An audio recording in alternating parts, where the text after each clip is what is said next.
Drive to Survive Season 5, Episode 2, Bouncing Back. What a great title from Netflix. The reason they use bouncing, because it's all about the porpoising. This episode is all about Toto Wolff, Mercedes, Lewis Hamilton, George Russell, all things Mercedes, and boy, a season to forget for Mercedes. Remember, they go back to last season, which is 2021, where of course the Abu Dhabi Grand Prix was all about the controversy, and Toto Wolff mentioned that everyone's got a target on their back next season, and yet the car has not delivered this season, this time round. It's an awful car. Lewis said it's the worst car he's ever driven, and in some cases the racing as well was one of the worst that he's ever raced in.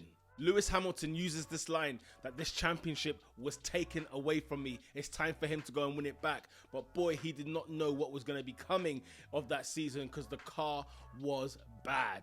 Now, they check everybody else's situation. All the other teams are having this porpoising issues in pre-season testing, but they all seem to sort of recover from the porpoising. It was just the Mercedes team who had no idea what was going on. Big up to Will Buxton yet again, because again he gets into that explanation mode. Even I learned something from it, and I've watched Formula 1 for years, but it was basically mentioning the reason for this porpoising, why it's happening, because cars need to be lower down to the ground, which makes them faster. However, the lower they are, the more porpoising that can occur. So sometimes you get the car sort of have a little high rake towards the end of the car, and so the bouncing keeps going on. And the way Will Buxton kind of explained it was fantastic for anybody, again, new, old, intermediate, beginner, it doesn't matter. The way that they explain it, the way he kind of has his moment to dissect what's currently going on, what's taking place in the episode, is fantastic stuff from Netflix. Now, this has not happened before since probably 2013, but Mercedes are struggling, and this time it's legit. Every year they say they're struggling, and then they go and smash the Constructors' Championships and the Drivers' Championships. But then Christian Horner, the man, the evil villain who's waiting in the wings at Red Bull, is loving every minute of this. He's seeing Mercedes struggling, and he's having that moment to sort of gloat and talk about, you know, we've watched Mercedes dominate Formula 1 for years, and now this is the first real time Toto Wolff has had to struggle, and he is drinking every ounce of that in. It was horrible times for Mercedes. We even saw at the Imola Grand Prix where Max Verstappen is lapping Lewis Hamilton. Horrible stuff. It continues in Barcelona. It continues in Monte Carlo. There is no rescuing the situation at Mercedes. The car was a pile of trash, let's just call it what it is, and it was bouncing into the trash bin as well. We then get to Baku. You think maybe something might change. It's a street circuit, something different, but my God, this has got to be the worst. Now, Lewis Hamilton finished P4, by the way. George Russell, P3. So you think Mercedes are doing well, they're doing better. However, at what cost? Lewis Hamilton left the car with holding his back. The guy just sat on his car after the race, couldn't even move because he was absolutely battered from the race. The car was porpoising crazy, and even just rewatching it back, even my spine and the vertebrae were all going off as well. It was a horrible experience for Lewis Hamilton, and Mercedes need to get this thing together. Hamilton mentions it's the worst car he's ever driven. It's up to the engineers to sort out this problem. And to think, it's not easy on the drivers. Imagine you're George Russell, you come from the Williams team, a car that is awfully garbage, and he joins Mercedes thinking, yes, I'm going to be fighting for titles and championships, and guess what? He's better off in the Williams. Only joking, of course, but you get the point. He's not fighting for any race wins whatsoever, and they go to as far as like Silverstone, and he mentions we've not had a race win this year. It's unheard of with Mercedes. What, 10 races with no race wins? Unbelievable. Then there's the big showdown, the team principal meeting. All the team principals from all the teams, they have a conversation and a meeting with Stefano Domenicali, who, remember, former Ferrari man, of course, and now in charge with the FIA, or rather with Formula 1 team with Ross Brawn and so on.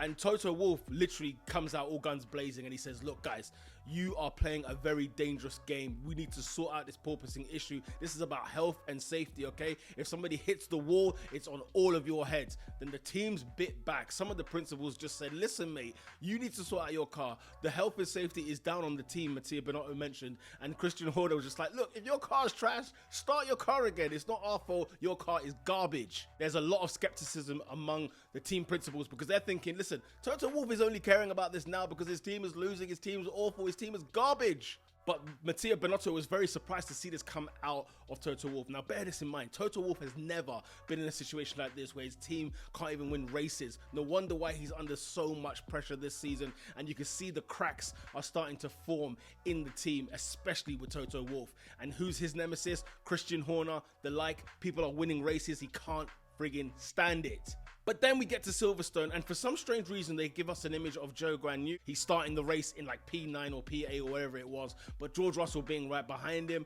I thought nothing of it. Then I remember, ladies and gentlemen, who remembers when George Russell and Zhou Guanyu have a little collision and Zhou starts flipping all the way up into the tires, and it was like, here we go, another dangerous moment in Formula One. And I like the fact that the Netflix likes to keep kind of the good and the bad with Formula One. Like, it keeps all the glory and all the glamour and all the glitz with it, but obviously the dangers and the safety situation. We had the fire in episode 1, and now we've got somebody who's actually sort of flipped upside down and is stuck underneath basically his own car in the tire area, and it took a whole heap of time to get the race restarted. And by that first turn, by the way, in turn 1 in Silverstone, Hamilton had made about 2 places from 5th place, so he was in like the top 3, and he had a good start. They had to restart the race because they hadn't really finished sector 1. Hamilton couldn't understand why on earth that is happening, so he had to restart from his original position, which was 5th place, and didn't have the same luck this time round. But it was nice to see Zhou Guanyu, because, you know, they give the suspense here, Netflix, right? They make us wonder, did he survive? Has he made it? Have we seen him? And then we see him in the next scene sitting in front of the cameras to do his piece to camera with Netflix, and basically saying that he's all right and he's good. And he was just so happy to have George Russell there. He was thankful to have George Russell there in that moment, to be there by his side and be with him, which is great stuff. And it's so funny because George Russell from one moment goes from, you know, thinking about Zhou Guanyu, like, is he okay? Is he safe? To all of a sudden thinking, damn it, I'm not in this race. And why, you know, what am I going to now do? I have to sit here in the garage. And even Toto Wolff is making jokes with him saying, you know, you could press the buttons if you want at any time, which of course was not to George Russell's liking. And watching Hamilton have some sort of pace for once in that Mercedes, and he finished in P3, Lewis Hamilton, and it kind of bugged George Russell because he knows he could have got some good points there. And so it ends on a very good note. Hamilton getting on the podium. Who would have thunk it that the podium places would be there for Mercedes at Silverstone at the British Grand Prix? You know, no better time to see that. Hamilton fans were absolutely delighted. They loved every minute of it. And Hamilton afterwards has like a sort of a motivational speech at the end where he talks about how happy he is to be in Formula One, how to live his dream. It's a platform for him to do other things. And so it kind of ends on a nice little lift there. And just like in episode 1, we've got a good lift, a good end to what started with a little bit of trouble. And Mercedes, not quite over the hill yet, but at least they ended on some sort of good note. On to episode 3.